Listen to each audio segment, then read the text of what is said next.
அடுத்த பீரியட் என்ன? கடந்த பீரியட் என்ன?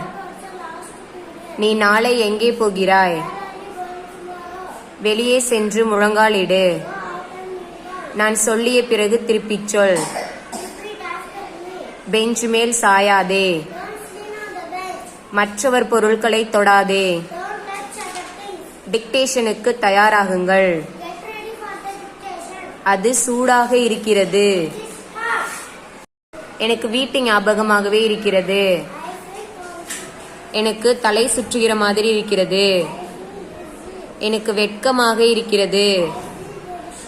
எனக்கு பதட்டமாக இருக்கிறது.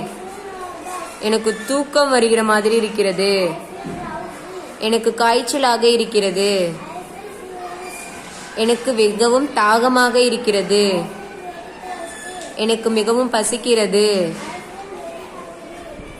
இது எல்லாமே உனக்காகத்தான். இது எல்லாமே உன்னை பற்றிதான். அவன் பேனாவை தலைகீழாக பிடிக்கிறான்.